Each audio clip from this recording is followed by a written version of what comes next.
Hello and welcome to another Broken Meeple review, guys. Yes, you'll notice I'm pumping these out quite quickly at the moment.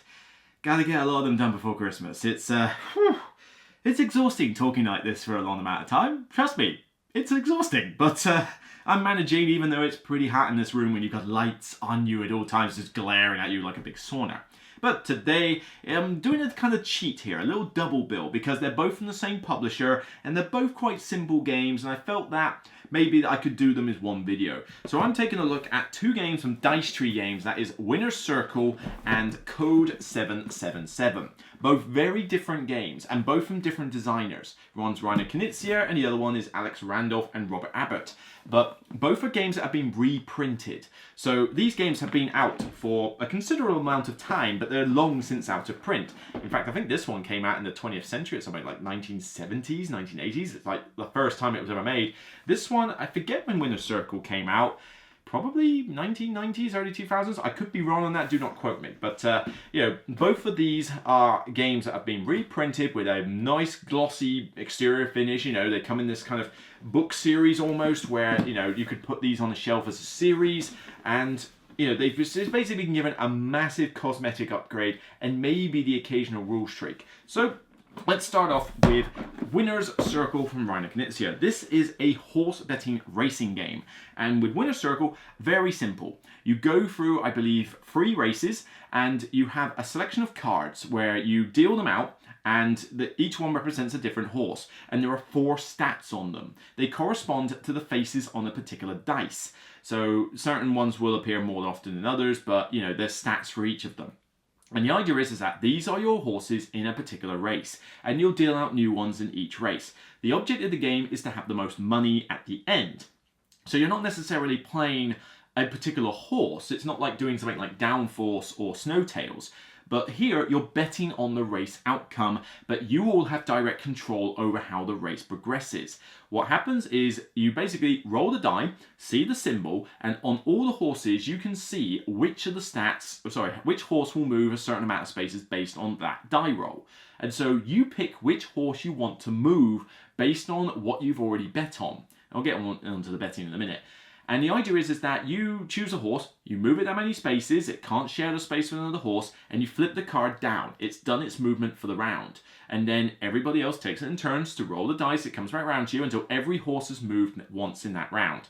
They all flip back over, and you rinse repeat until you've got a first, second, and third place in the race. But some horses will have the most common face only moving them, say, 2 or 3 spaces, but the rare symbol on there will move it 15, so suddenly it's like, come on, 15, come on, 15, come on. You know, you're trying to get that, and obviously because you're betting on different horses, you are obviously wanting to move certain horses in a bad way, like they can't move any further because they're blocked, or some horses you favour more than others to win. The betting is quite simple. You have these little tokens and you put them on the various horses to say if I want to play a single bet, a double bet, and you know, basically at the end of the race you'll get money based on the first, second and third outcome and whether it happens to be the pace horse, which basically means it was the first past this marker on the board. I'm not a horse racing expert, I don't quite understand what the concept of a pace horse is, but it's in the game, whatever. It's this tiny little cash bonus basically. But I will say that with the betting aspect, it's normally done face up with everybody seeing what there is. There is a variant in the book where you can do it hidden scoring, and you get an extra token that's a fake one. I recommend you play with that variant every single time, including from your first game. I don't think having the open information on the bets is interesting, nor adds anything or detracts much from the game. I think though that having the hidden betting is a lot more interesting because you're thinking, there's a lot of people on this horse, but are they fake bets? Because the winnings you get is dependent on how many people bet on the horse. The horse might have won easily, but if everybody bet on the horse, the winnings are spread out so much. So you're like, there's a lot of people on that horse, but are they fake bets? Will I get a bit more? And then during the race, you watch how everybody's moving the horse and you're going, you've got a double bet on that horse, haven't you? And you don't care about this horse. You've just put the marker on there to scare me, haven't you? And there's stuff like that you're thinking about. It's not like brain-burning aspects, but it just makes things a little bit more interesting. And certainly I say use the hidden scoring all the time. There's even a variant in there where you've got these specific sets of cards. I think they came from like a game called Royal Turf, which was another horse racing game. And they're just basically different horses with different stat lines. Some made out to be sprinters, some made out to be plodders. You can throw them in instead of the normal ones. Personally, I don't really mind which, you know, Royal Turf ones or the standard ones. They both work. You don't mix and match. You just choose which set you like. Personally, like I say, couldn't care less which set you throw into. That's not the important thing in the game. The important thing though is the whole racing aspect. It feels like a horse race. You know, you're betting on these horses. You're not directly racing just with a single horse, and you're cheering after these horses. You're bantering with other players. You're slagging off their horses, you know, for being limp. You know, how many times has the sad Ken three-legged blind horse joke come in when we've been playing these games with people? It's like, if someone else doesn't say it, I usually do. And I must say, I think it's very sporting of them to enter a three-legged blind horse here this afternoon. And it just has that feeling of a classic day at the horse races. Very simple rules. Dirt simple. The betting is just put a marker on in turn, and then the horse racing is just throw a die, choose a horse, move it that many spaces. You can't move it you can't make it land in a space where there's another horse. That's it. You just carry on until first, second, and third, dish out the money, and then rinse, repeat 2 more times, and there you go. It's not even that, you know, long the game, although I will say, it says 45 to 60 minutes. I'd be hard-pressed to think you can get this done in 45 minutes, even with 2 players. I mean, you've got to be going like Spridger Gonzalez to get 43 races done in 45 minutes. I don't think it's possible. And I'll bet you anything that doesn't include setup and teach and takedown. So I would say, as it says 45 to 60 minutes on the box, I'd say more about 60 to 90. 90 minutes absolute max, but certainly I think you're looking at least an hour and probably somewhere in between the 60 and 90. You know, the number of players doesn't necessarily affect how long the game goes on for, because there's only so many horses and you're still rolling the die, but I don't think you can get this done in 45 minutes. I mean, 15 minutes a race, you've got to be going pretty swiftly for that. But it does 2 to 6 players, something I really like about this. You know, I mean, I don't see myself wanting to play this with 2 or 3 players very often. 4 players, fine. 5 and 6 is actually, I wouldn't mind playing with it, because half the fun is betting and slagging off the race, slagging off the horses, and like bantering and like getting tense, like, come on, Long John Silver or whatever, come on, you're going to finish. You know, it's just as fun to do that rather than just simply rolling a die and choosing a horse. Granted, you'll get to do that more often with less players, but it's not that big a detraction to have more players and do that slightly less, because you've still got to make your choices with the betting, and you've still got just the banter around the table. Now, if you play this as a super dry game, it's not going to be for you, because really you have to get into the immersion. You have to play this like a quintessential betting day at the horse races. You know, you can't just play it dry like, I'll move it there, I'll move it there. Well, if you move there, you'll get 500, and then a game that wants carry the free. Is that you play it like that? Yeah, this ain't going to be for you. But I really enjoyed this one. It's not like something I would want to repeat play all the time, because it's not the shortest game ever. But for 6 players, 5 players, 2 player counts, which are notoriously annoying to try and get to hold, you know, this does really well.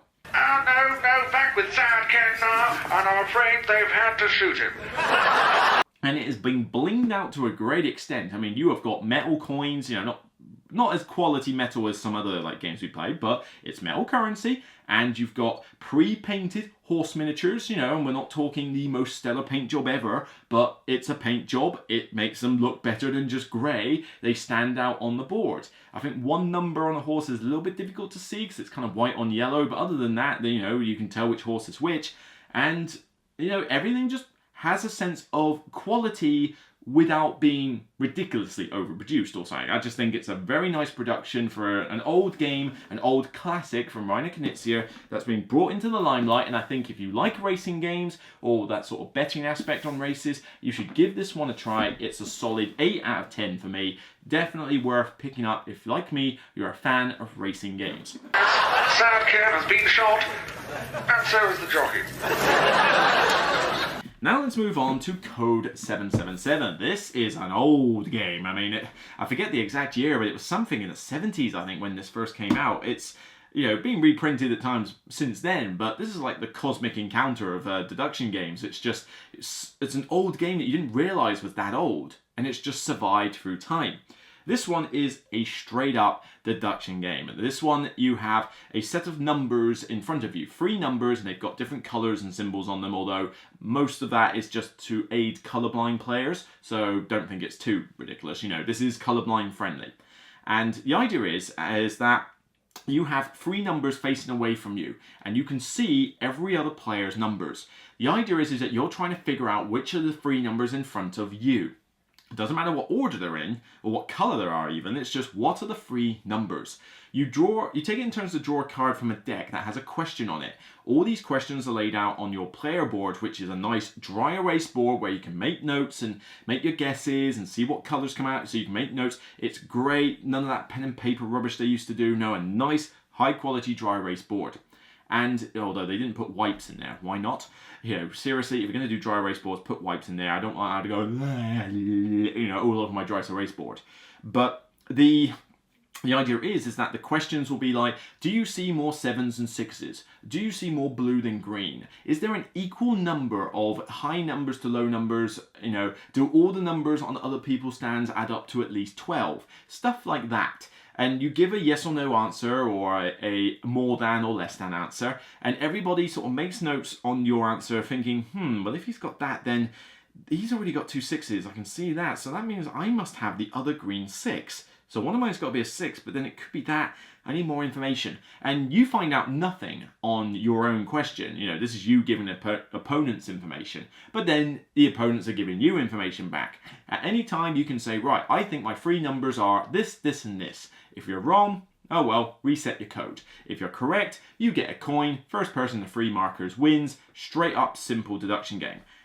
Well, simple deduction game. Rules-wise, it's pretty simple. All the questions are laid out. They're not ambiguous at all. And, you know, the rules themselves are simple. Here's some bunch of numbers. Figure out the code. You know all the numbers and colors that are in the game because they're printed on your board. Again, very good player aid. And certainly, for a blinged out copy, you've got some dry erase pens, you've got all the boards, you've got multiple language boards. So that's a pretty neat thing. You don't tend to see that very often in games. You know, there's so many dry erase boards in here, it's ridiculous. But I don't need most of them because they're like, here's one in German, here's one in Chinese, there's one in all sorts of things. I just need the English one. But it's nice that they catered for a lot of these languages, and I think you can order different ones as well. But, you know, the pens are fine, you know, the boards are nicely laid out, it's pretty easy to see, and you've got these very nice tiles, almost a bit like Rummy Cub tiles for the numbers, you know, they're clear as day. There's no 9s in here, so the 6 is a 6, there's no 6 and 9 confusion. It's a pretty easy game to follow and well produced. And easy to learn. And it will cater for a good amount of players, 2 to 5, and take about 60 minutes. You know, 60 minutes is a good length for this game by the time somebody sort of gets it right. You might even do it quicker if somebody's really on the ball with their clues. 5 players is a notorious level to try and get to grips with, so it's nice that this one can cater for 5 players. It works fine at 2, 3, 4, and 5. Probably better with more players than less because of the information you're seeing and the fact that you're racing against more players. But it still works with 2 and 3. I just think 4 and 5 is better. But, oh yeah, the tension in this game. Oh my god. I said simple. I meant simple in the sense that the rules are simple. Not figuring out your rotten code. It's like, the first time I played this with mates, we just constantly kept getting codes wrong. Like, consistently wrong. And we obviously didn't quite understand the best way to play it. But I felt so dumb and stupid by the time I played this. Because I thought, I know I suck at deduction games, but come on, figure out the stupid code. It was starting to get more frustrating than anything else. But in a good way. Because it made me want to play it more times and go, come on, figure this out. Figure out the way to do this. It's like, okay, so you got to there. Logic, Luke, come on. It does get very tense as you're racing with opponents, but also just tense trying to figure out what the hell your numbers are. It gets pretty insane. Now, you know, it's certainly not simple from that regard, and if you're not a fan of these kind of deduction games like Sleuth or things like that where you've got to sort of think hard about what's out there, then maybe this one isn't for you, but this is nowhere near the levels of Sleuth and certain other games where, or like Awkward Guess, for example, and stuff. This isn't that kind of level of deduction which requires a lot more brain power. This one's a more simplistic one, but it's by no means a cakewalk. nobody, unless they're, you know, I don't expect anybody to walk into this and just simply go, yeah, there's my code. Yeah, there's my code. Yeah, there's my code. No, it's not going to be that. It's going to hurt the brain cells a little bit, which is good. It's what you want. Now, if there's one problem with this game, and it's a pretty big problem, but it's player dependent. The problem is that much like Sleuth and other games, you need the information that you receive to be accurate. And I have played this with people who, it's no fault on them, but they may have been tired. They may have gone to work. They may have had to deal with the kids for the last 2 hours. They may just be mentally exhausted. And then they come into this game.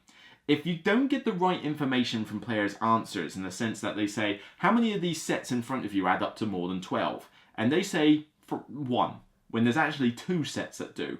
That completely throws the game off kilter, because that misinformation just completely messes you up. And I've had games where I have got my code wrong because other players messed up their answers. And I know this for a fact because I've checked. But it's problematic in the sense that you've got to give out the right information. And you get that one person who makes a mistake, it's like, no. You know, and if you get that one person just trying to be a jerk, then it's like, out. It's like, get away from math games. But you do get those sort of instances where it's like, I'm certain it should be a 2, 3, and a 4. Come on. I said it was 2, 3, and 4. There's no way. You said they didn't add up to 12. It can't be that. It has to be 2, 3, and 4. You know, it's like my combination is 1, 2, 3, 4, 5, and it has to be. Okay, a simple wrong would have done just fine, but... And then when you explain it, the guy's like, oh, did I say there was only 1 set there? Does that add up to 12? Oh, I meant 2. And now I have to kill you. It gets to that frustrating point at times. But again, that is more a problem of the player, not necessarily the game itself. It's, you know, a decent deduction game to play every now and again. It has that feel of a classic old 20th century game. Old 20th century? God, I feel old. But, you know, it's a solid game and it's a decent production. If you like logic deduction puzzles, then this is one to check out. I give this a solid 7 out of 10. I'm not one that I'm going to say like, oh, can we play Code 777? It's not one of those that I'm going to instantly grab off the shelf immediately. But perfect gateway level. In fact, I will say also that Winner's Circle is a gateway level game. These are perfect for game cafes, you know, so if you're thinking about having a game library and you want something for families and younger ones even, then definitely consider these 2 games. They are solid hits, I think, for that setup. So Winner's Circle and Code 777, both solid games. I personally prefer this one slightly to Code 77, but I already have 2 slots on my shelf where they both sit, and they'll stay in my collection, hopefully, for a good while. So that's Code 777 and Winner's Circle from DiceTree Games. You know, they've also done modern art, and they've got other games in, you know, upcoming lineup that they're basically reprinting in this kind of nice bling. I look forward to seeing what they come out with, because I think some old games are still really good games. You know, all this cult of the new nonsense that we're in, where Board Game Geek is now basically all about the new stuff. It's nice to see some good classic old games come back to the limelight and say, no, we're still good, guys. Remember us? We're still good. You know, as they wear their tweed and, you know, drink their tea and cream teas and everything. It's like, no, I like a cup of tea and a cream tea, thank you very much. So 2 solid games. Give them a try if you've not tried them already. So that's it for me for Code 77 and Winner's Circle. And regardless of whether you've cheated in my horse racing game or I've killed you already because you got the deduction element wrong in Code 777, it's still only a game. Take care, check them out, and I'll see you on the next video.